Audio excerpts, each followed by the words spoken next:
So today is the last Sunday sa atong series, Possessing God's Promises. And it took us 8 Sundays for us to finish this series. Ay, grabe ka amazing ang gibuhat sa Ginoo, mga kamatuoran nga iyang gipadayag kanato. Our passage is still in Deuteronomy 2:24. And it says, "Arise, take your journey, and cross over the river Arnon. Look, I have given into your hand Sihon the Amorite, king of Heshbon, and his land. Begin to possess it and engage him in battle." So, ato nang mahuman karon ang atong series, Possessing God's Promises. And we started the year by seeking to answer the questions. So sa itong mga questions, what does God want you to do? And where does God want you to go? So gihimo na to siyang personal. What does God want me to do? And where does God want me to go? Okay? And so kani siya nga kato siyang passage of scripture, dito na to gikuha ang mga steps. What are the steps to possessing God's promises? Number 1 step was to rise.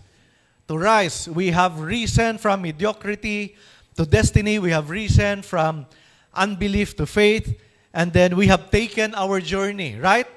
A journey nga giandam sa Ginoo specifically for us. It's not somebody else's journey.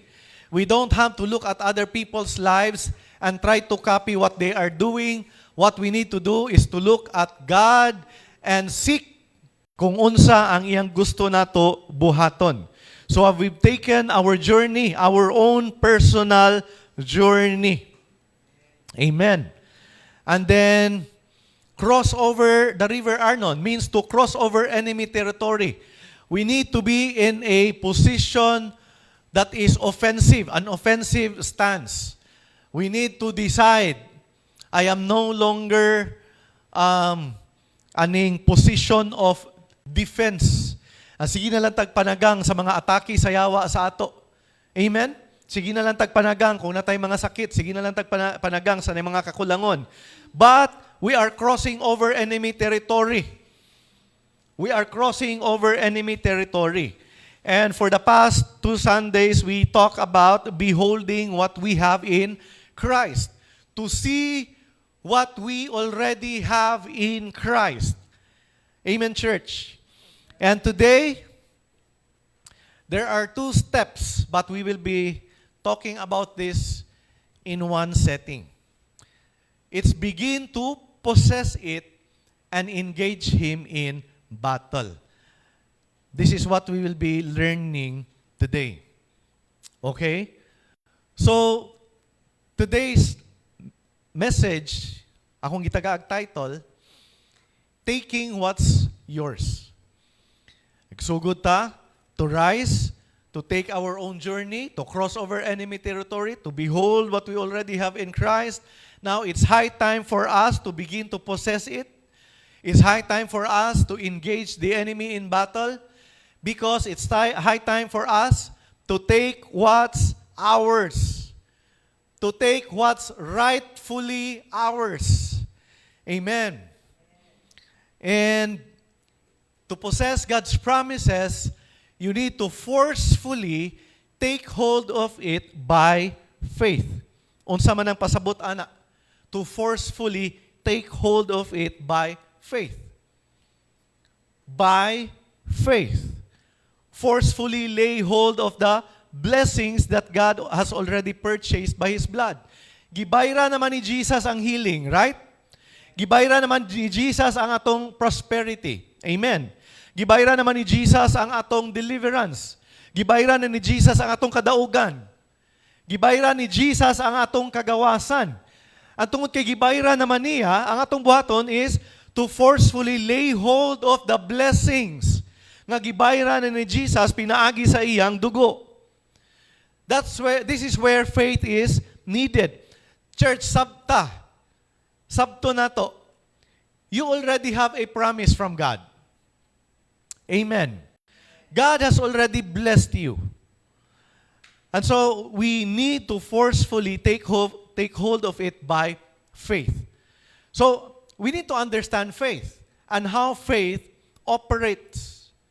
How to operate in faith.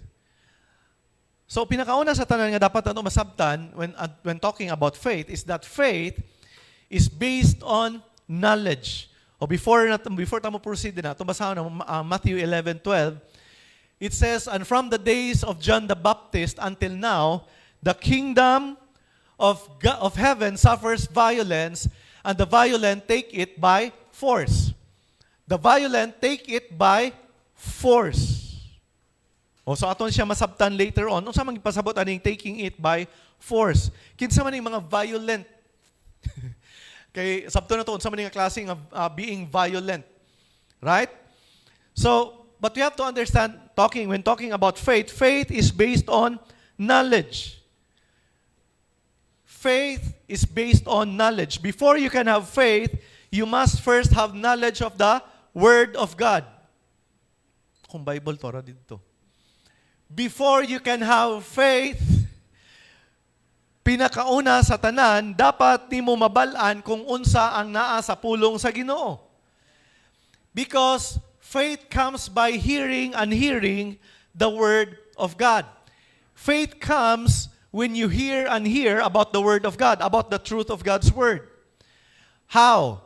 By reading personally, directly, the Word of God, or by hearing messages, hearing a preacher. When you hear and hear, again, gusto na ko ni tagag-emphasis. You're coming here every Sunday. Sunday after Sunday is not a waste of time. Understand. Every time that you come to church is never a waste of your time. In fact, every time that you would go out, there's something that's deposited in your spirit, in your heart, in your mind.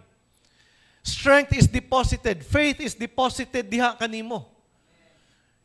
You are refreshed in the very presence of God. That's why I say every now and then, every time that you come to church, it's never wasted time. Amen? Because a lot of people would say, kasayang sa panahon nga mo adto kasi, isara man gyapon na kauras og tunga. Ako na lang nang ilaba. Ako na lang nang ilaw. O dili sa ko karon kay mag-celebrate me sa akong family, mag-adto sa Mig Beach. And ako dili ko against ni ana. But imo na siyang ipalabaw compared to coming to church and hear His Word, then there's something wrong with your priorities. Because there's nothing that can compare to being in the presence of God. The most important thing that you could do every Sunday is to be in the presence of God, fellowshipping with other believers, celebrating the faithfulness of God and the goodness of God sa imong kinabuhi. Amen, church. So faith is based on knowledge. Pinakauna sa tanan, you must know what the Word of God says concerning you, concerning God, concerning His love, His grace, His mercy towards you, the blessing nga iyan ang giandam para kanimo. You remember 2 Peter chapter 1 verse 3? As His divine power has given to us all things that pertain to life and godliness through the knowledge of Him. Unsaon na to? Pag-experience all things that pertain to life and godliness through knowing God.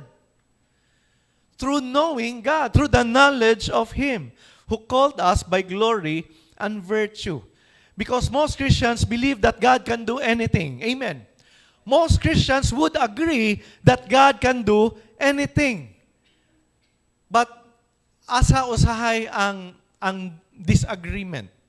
They are not disagreeing, but asa usahay ang diferensya.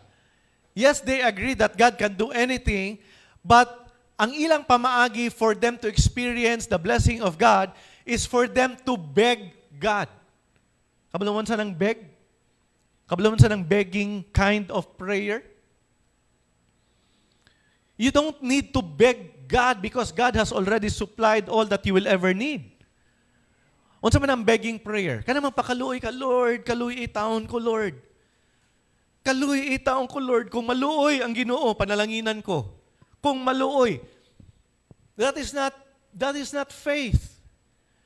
Kabalo mo asa ang kaluoy sa Ginoo iyang gipadayag sa cross. Grabe nga kaluoy sa Ginoo sa ato because we are hopeless, helpless. Kung wala siya nanaog, kung wala siya nagpakamatay para kanato. So it's wrong to, that's why what we are doing, I'm not angry. Ako lang sa klaruhon kadali. I'm not angry. But atong i-correct ang atong thinking, ang atong believing. No? Atong i-correct ang atong believing towards God. It was by God's mercy nga iyang gipadala si Jesus para mamatay para sa ato. Because we cannot keep the law. Dili na to pwede luwason atong kaugalingon. It was only by Jesus dying on the cross, shedding His blood, that we can be forgiven of sins and be saved. Amen. Because some Christians, they still try to beg God, Lord, ayuha taon ko. Lord, ipapasar taon ko. Lord, himo akong successful. Lord, they are begging God when the truth is, God has already supplied everything that we will ever need in this life by His grace.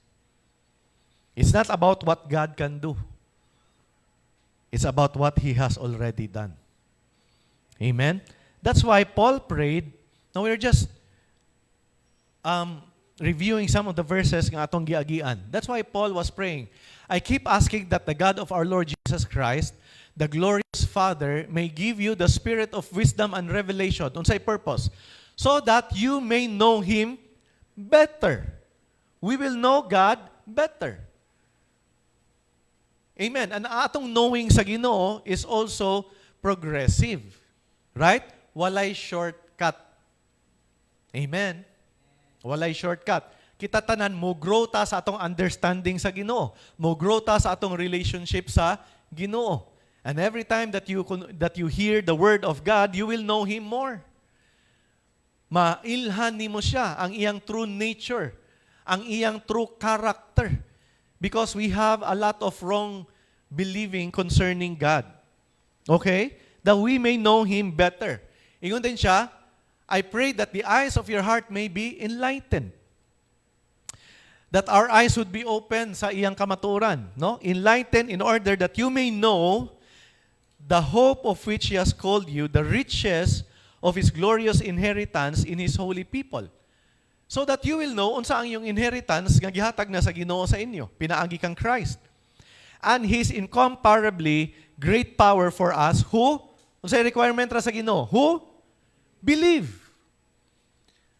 Wala nag-require ang Ginoo sa imong good works. Wala nag-require ang Ginoo sa imong perfect performance. Unsa ang requirement sa Ginoo? That you will believe. If you believe, unsa iyong ma-experience? His great power. When we believe, when we simply believe, we will experience His great power. We will begin to experience and possess the inheritance nga giandam na sa Ginoo para sa ato. Amen, church. We are not waiting on God to heal us, deliver us, prosper us. God is waiting on us to receive what He's already provided for us. Ang Ginoo sa tinuod lang, siya ang gahulat sa ato nga mo dawat. Ug unsaon man siya pagdawat, pinaagi sa pagtuo. Most people think that faith is something you have to do in order to get God to do something. Unsa may pasabot ana? Most people think nga ang ilang pagtuo mao'y makapalihok sa Ginoo. Nasayod na mo ana, and I've been to prayer meeting sa una. I've been to many prayer meetings sa una. Unya, magdepende ang prayer meeting kung unsa kadaghan ang tao o unsa kasaba ang tao para ang Ginoo mamulihok ginang Ginoo kay grabe kita kasaba. Grabe ang shouting, grabe ang screaming. Now, tungod sa passion, tungod kita tay emotion, sometimes we shout, right? Sometimes we scream our faith because we are passionate. But kabalo mo asa ang pagtubag sa Ginoo? It's in your faith. It's not dependent sa imong pagsyagit or unsa mo kadaghan and mag-prayer walk mi sa una. Prayer walk is not wrong, but we were taught wrong. Kay ang effective sa ang efficiency or effectivity sa usa ka prayer walk is magdepende gyud sa inyong kadaghan. Okay kani karon kay daghan kita, bibo kita, libot-libot din mi si Bisurya. And it was a prayer of faith. Maayo ang panglantaw, maayo ang pananaw. Nga Lord, ang katawhan sa Cagayan de Oro makailan nimo. Amen. That was a sincere nga desire for us to see more people to hear the good news about the gospel of Jesus Christ. Pero dugangan manggod ang gahom sa resulta. Ang resulta naaraman sa pagtuo. But gidugangan ang requirement. Dapat mag-ingani gyud ta unya, no? And dili po nako sila ma-blame kay sincere man ang ilang mga kasing-kasing. But we were just taught wrong. Church, understand this. Ang tubag sa Ginoo sa imong mga pag-ampo, magdepende ra gyud sa imong pagtuo, walay lain. Whether nisinggit ka or you are just silently praying, God will answer you based on what God can see in your heart, and that is faith. Amen. I'm not against churches kanay mga intercessors. Kanay lang gitawag na natay intercessory prayer, natay intercessors group. But some churches are so dependent on intercessors nga ang success sa church is nagdepende na sa ilang prayer. No. Wala magdepende sa mga intercessors. Ang atong success, wala man tayo intercessors. We just rest in God's grace every Sunday. Sunday after Sunday after Sunday. You don't hear me praying before leading worship. You don't me hear praying nga nangabog tag mga yawa nga nadinhi. Kay wala ta nag-focus sa mga yawa, nag-focus ta sa presensya sa Ginoo. But I used to do that. Before ko mag-lead of prayer, mag-rebuke na ko. In the name of Jesus. We rebuke every spirit, the disturbing spirits and all. Wala na ko nasabtan that I'm already exalting the work of the enemy instead of exalting the work of Jesus Christ on the cross. His perfect finished work on the cross is more than enough for me to begin leading worship. There's nothing wrong with praying with intercessors, but you know what's needed? The right believing. That when you lead worship, ang atong huna-huna is already fixed on Jesus Christ alone, not on the work of the enemy. The enemy is not worth mentioning. Satan is not worth mentioning. Iyara nang ginatry og elevate yang kaugalingon, and when we agree, we are elevating His name. We should not be elevating His name. We should be elevating the name of Jesus Christ.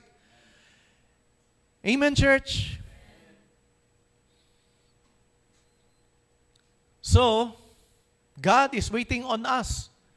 If God is waiting on us, what will you do? Kung ikaw ang gihulatan sa Ginoo, then what will you do? If ang panalangin sa Ginoo wala magdepende sa imong mga maayong buhat. Again, wala ko niingon nga ang maayong buhat, dili po ta mo buhat niya. Mo tong niingon ko nga ang maayong buhat bunga siya sa imong relationship sa Ginoo. Ang imong pagbuhat og maayo, bunga na lang siya tungod kay naa naman si Jesus sa imong kasing-kasing. Amen. Bunga na lang siya. And fruit is effortless. It will just automatically, you will automatically or effortlessly bear fruit because there is health in you, and that is the health or the nutrients. There's nutrients in you, and that is Jesus Christ. Amen, church? So, faith is not something you do in order to get God to do something. Ato yung dapat mas ato yung kung ano lang atong mga pag-awit mo bitaw ng ako sa una ma-frustrate ko mag-lead og worship kung di na ko makita nga tanan gyud gang gasing gitaan gyud tanan, no? Mura bitaw kulang pa na kay dapat gyud atong matandog ang kalangitan, mabuslot ang langit para madunggan tas Ginoo. Mabuslot na ang langit. Dugay ra abli ang langit, dugay ra kayo nga abli ang favor sa Ginoo para sa ato nga iyang mga anak, dugay ra kayo na nga abli. Amen. Faith is the exact opposite sa atong kanang pagtuo ba nga dapat ani kay para mulihok gid ang Ginoo. No, I'm getting ahead of myself. Faith is not something you do and then God responds to you. Ato na siyang usabon nga pagtuo. Faith is not something you do so that God will respond to you. Ako ding buhaton para paboran ko sa Ginoo. Or, siguro kung makita ko sa Ginoo nga magbasa sa Bible 2 hours every day. 2 hours every day para tubagon ko niya. Or basig ka ng, kung taas-taas ang akong pag-ampo, kung taas-taason na ako akong pag-ampo, kung 30 minutes unya, himuon akong 1 hour, himuon akong 2 hours, siguro, mulihok na ang Ginoo ani. No, it's not about the length of your prayer or how many chapters ang imong basahon para tubagon ka sa Ginoo. It's simply by faith. And faith is not something that moves God. God has already moved 2,000 years ago on the cross. God has already moved. So faith, then what is faith?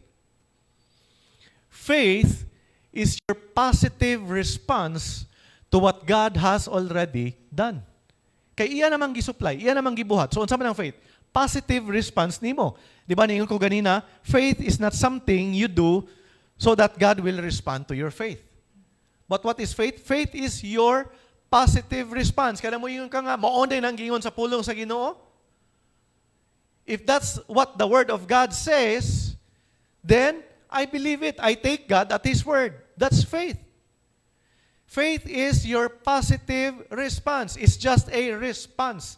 Your faith does not move God. God has already moved. Your faith only responds to what God has already done.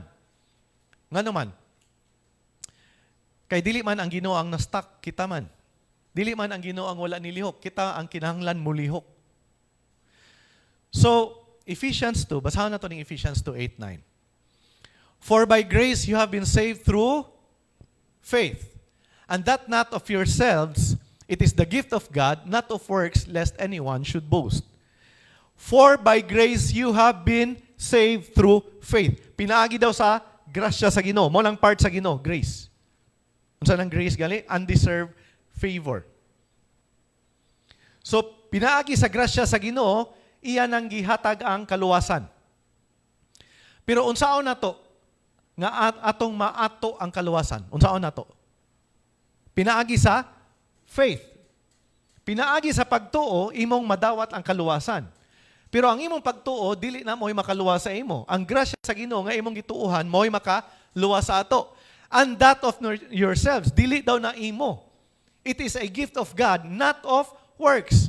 It's not, mo nang moingo, it's not by good works. It's not by trying to perform. Siguro kung mas mupakpak ko compared sa uban.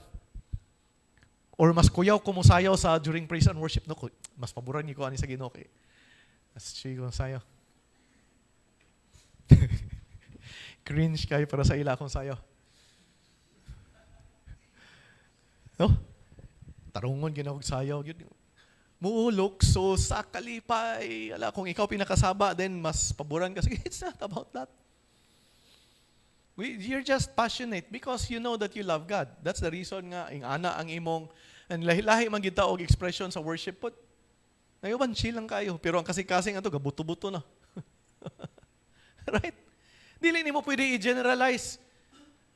Ano magina siya? Ano di magina siya kanta? Ano di magina siya pakpak? Ano di magina siya pataas ang kamot? You know what? Ang katanawon sa Ginoo, ang kasing-kasing anak tao, gawas ana, di man punta judge. Wala man tagitawag sa Ginoo nga mahimong judge sa mga tao nga ga-worship sa iya.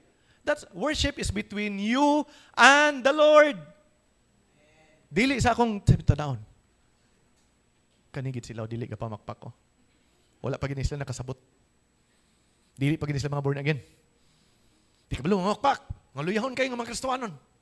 Mo man akong madunggan sa una. Kristohanon, dili, dapat luyahon. Gamito na sa singit-singit doon. Kaya nga nang ubang, bugal-bugal naman yung pastor. Mo man ang basihan ko sa una. Unsa ka kusog ang singgit, unsa ka kuan bibo. Yan, napay niingon. Lord, kung dili ka mo naog, akong musaka din na, kuyaw kayo. Kuyaw kayo. Na, among kuan sa una, kaning retreat. Masabtan nimo ba, kana bang Pero wrong ang iyang believing. Ingon siya nga, Lord, kung dili ka mo naog diha, mao gani nga naghila ka, kaya ang Ginoo na naog na gigakos na kagayo. Nya moingon po ikaw, hindi ka mo naog, ako'y musaka, unsaon. God has already moved. Amen? So, yung pagsaka, move it. Not of works, lest anyone should boast. Mao na ang kaluwasan, walay makakinapayas. Ako na guni, dagko kay kog hinatagang simbahan Syaro di ko maluwas. Hatag pagi ko sa mga way kaon dia. Hatag pagi ko ang mga bulingit dia. Patukod kog orphanage, patukod kog mga ingani. Grabe kog hinatagan Luwas gid siguro ko. Dili man na mao ang kaluwasan. Di man nimo ikinapayas. Kay dili man ikaw ang gilansang. Ug bisag gilansang ka, ang imong dugo di pud makaluwas. Amen. Ordinaryo kay kag dugo. Only the blood of Jesus can forgive sins. Amen. Only the blood of Jesus has the power to cleanse us from all unrighteousness. Amen, church? So faith only appropriates what God has already provided by grace. Unsay gi-provide sa Ginoo by grace? Salvation. Tungod kay gi-provide sa Ginoo ang salvation by grace, faith can receive salvation. Unsa pang gi-provide sa Ginoo by grace? Forgiveness. And because gi-provide sa Ginoo ang forgiveness through grace, pwede dawaton by faith. Unsa pa ang gi-provide? Healing. Tungod kay by grace, God has provided healing, pwede na to by faith dawaton ang healing. Unsa pa? Prosperity, soundness of mind, peace of mind, rest in your soul, strength when you are weary, peace when you are confused about many things. When God has already provided by grace, you can receive it by faith. Ang imong faith dili pwede makabuhat sa unsay wala gihatag sa Ginoo. If God has not provided it by grace, your faith cannot make it. Unsa ra ang pwede nimo madawat? Kung unsa ang iyang gihatag pinaagi sa iyang grasya. Now, so, how can we engage? How will we engage? Or this is how we engage the enemy. Ano lang? This is how we can engage the enemy in battle. Faith is voice activated. Faith is voice activated. So may pasabot ana. 2 Corinthians 4:13. I believed and therefore I spoke. We also believe and therefore speak. Saying yun, I believe and therefore I spoke. The reason that he spoke is because he believed. We also believe and therefore speak. Sa ato pa, when you believe, you speak. That's why faith is voice activated. You cannot stay silent, church. You cannot stay silent. Speak the word of God. Speak the promises of God. Speak the will of God. Amen? We take what's ours by speaking the truth of God's word over our circumstances and by declaring His promises over our lives. Faith is voice activated. It's very important to speak the word of God. It's very important to speak the promises of God over your life. Ayaw paghilom-hilom lang. Kanang bitong atakihon ka sa imong huna-huna, og depression, og anxiety, og fear, of worries. Ayaw paghilom. Kay ngano ang say most of the time mahitabo ana, mulinger ka. Kung maghilom lang ka, mulinger ka, mudwell ka sa kung unsay mga negative thoughts. Instead of staying silent, unsay mong baton, declare the word of God. Speak the word of God. Unsay proof that you believe? You speak. What's the proof that you believe? You speak. Church, begin to speak the word of God. That's why it's very important. Unsa man ang saan sa Ginoo para kanimo sa imong circumstances na adiri pangitaa. Sa amo una katong gagmay kay nga mga Bibles, no?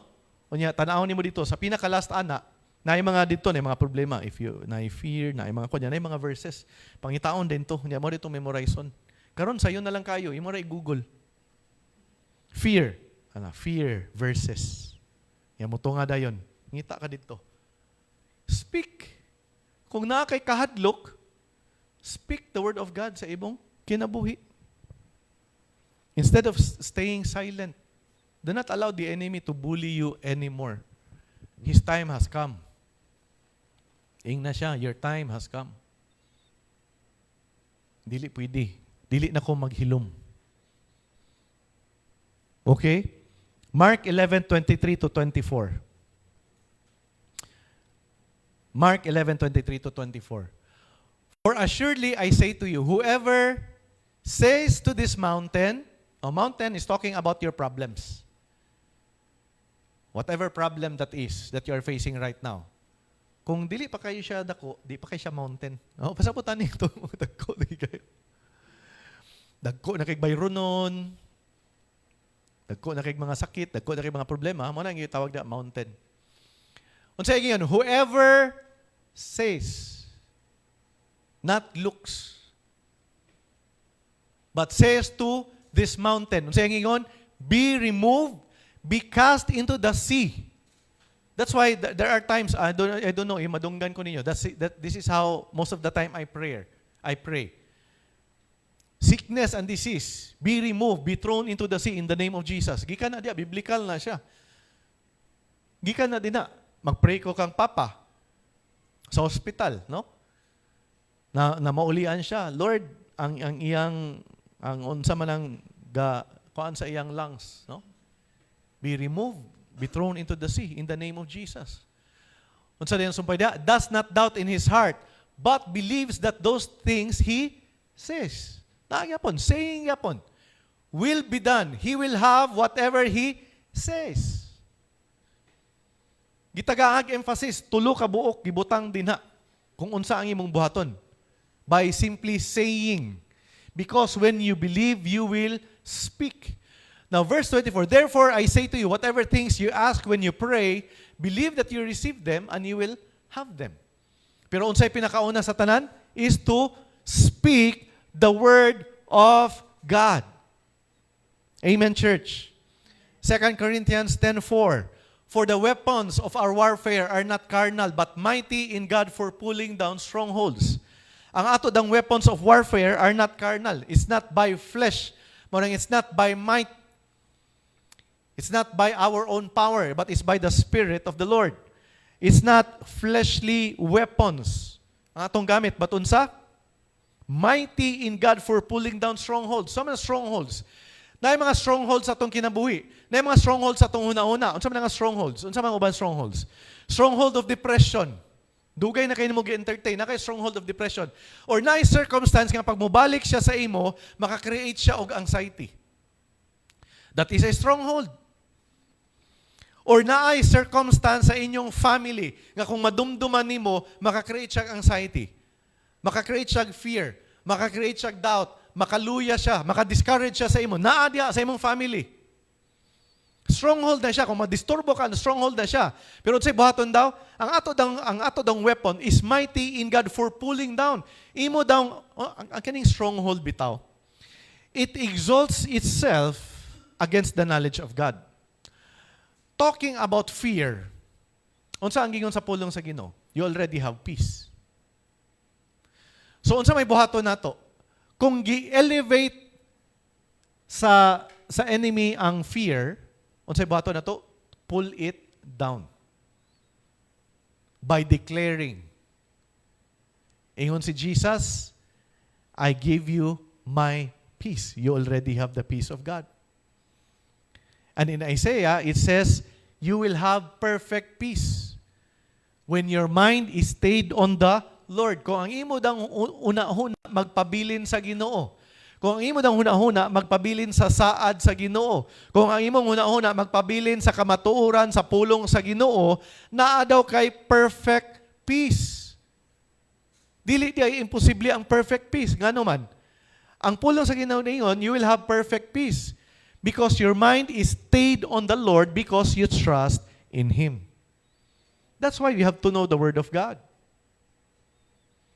Because when we don't know the promises of God, how can we pull down the lies of the enemy? How can we pull down strongholds? Amen? So as we close, faith is aggressive, not passive. Moto mo balik ta diri nga verse. From the days of John the Baptist until now, the kingdom of heaven suffers violence, and the violent take it by force. What does it mean? This is a call to boldly possess your inheritance through active faith. What is active faith? Speaking what you believe. Active faith. Instead of just being silent, you rise and then you speak the word of God over your life. You speak the word of God over your circumstances. That is active faith. Rather than passively waiting. Lord, imo man din ang kabubuton. Hulatan ko ra na nga mahitabo. No, active faith speaks. If you really believe, you speak. You know what? Ko lang i-share sa inyo. I think that was Wednesday or Thursday. Hurot na gid akong finances, no? And si Papa, naana siya sa hospital by Monday. Hurot na gid. Di na ako ikuan ang details. Unsay na hurot? Sa kay hurot. Hapit na di ay, no? Below 500. I think it was below 500. And maybe that was Wednesday. Gikan ako dito, pag-abot na ako dinhi, pagbalik na ako dinhi, syempre, dili man mawala ang kanabitaw nga asa man ko mangita. Di na mawala. And sometimes, di na ito mabantayan nga, ga-worry na data. Ga-worry ko sa tinod lang, katong nga time. But I was reminded of my message. I was reminded of our series. I was reminded during the time nga na ako dinhi. And so what will I do? What will I do? Sa akong nadunggan or sa akong giwali, what will I do? To apply what I have learned. So what I did, instead of just, no, I sa amo naman may GC sa mga bata, nag-ingon ako dito, na if you have extra, ra, kaya I don't force them. But nag-ingon ako dito daan. I think nag-ingon ko dito ragabiin na. But before adto, I already prayed, Lord, you are my source. And you will supply all my needs. Wala na ko'y makita nga kuan. And mao na lang ni nabilin, igo ra ni ipalit ugma sa kuan, and then ako kabalog unsaon pag-abot didto og pagkaugma. But I prayed, Lord, you are my true source. And you said in your word that you will supply all my need.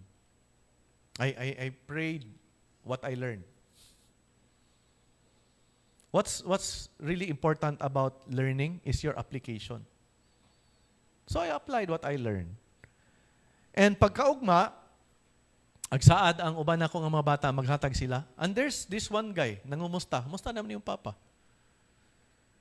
O, naasa ko, anak, update me. And then, siya magpadala ko. And then there's also another friend nga, pre, kamusta man yung papa? Gyapon sa kuan dito. And nagsaad na ni siya, Monday pa, but kato nga time, nga kung asa gid siya gikinahanglan the most, dito po niabot. And so Lord, I know it's you. I know it's you. But you know what? God will give us opportunities to be tested if we really believe. And on that day, and on the next day, nasuplayan, tanan. No? Kuyog mi ni Joanna, kada adlaw dito. Suplayan ang mga paginahanglan. And then, kung abot ang naana po iburag makulang, moingon rapod ko, mo remind rapod sa kagalingon nga, naari ka po na. I will just continue to declare the word of God over my life. Unsay need nako, unsay need ni Papa, ang Ginoo na mo supply ana. And every time that I would fear, di ko moingon nga, I would be wrong to say nga, dili na ko kahadlok. And every time, mora gini, every time nga bation ako kahadlok o kabalaka, I just rest in the presence of God. and just surrender everything to Him. Lord, ako ning ihatag sa imo. O kabaloon sa ako ni. But you know what to do. Amen? Active faith is speaking the word of God. Violent faith is about aggressively believing. We are not trying to fight somebody physically. Di ba nato ma-fight ang enemy physically? But it's about aggressively believing, claiming, and declaring God's promises despite contrary circumstances. Sukwahi kay ba? Sukwahi kayo ang imong gakakita in the natural. But when you choose to speak the word of God, that is faith. When you choose to believe in the word of God, that pleases God because that is faith. Sukwahi kayo imong gibati, pero moingon ka, I have the peace of God. Pero gakurog-kurog kas kahadlok. Kabalo ba mo, atubangan sa Ginoo? That is faith that pleases Him. Kung grabe ang imong kabalaka, yet you continue to declare the word of God, that is active faith. And that is how we possess our promises. That is how we take what's ours. Amen, church. I think wala na nako na apil diri. And when nothing seems to be working, when you have done everything to believe, dugay naman kayo, Lord. Kanus apa man. You know what's the most important thing ani nga panahon? Is to persevere. Continue believing. Wala na ko yapil. Hebrews 6:12, imitate those who through faith and patience inherit the promises. How did they inherit the promise?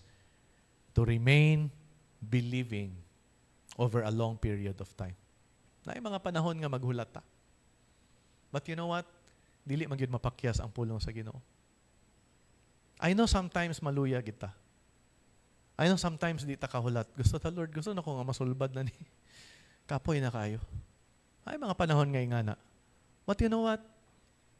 Tungod kay naa ang Ginoo, He will also sustain you and give you the strength that you will endure even during the time of believing and waiting. Take hold of what's yours by moving from passive waiting to active and confident receiving. Amen and amen. Angel on the track.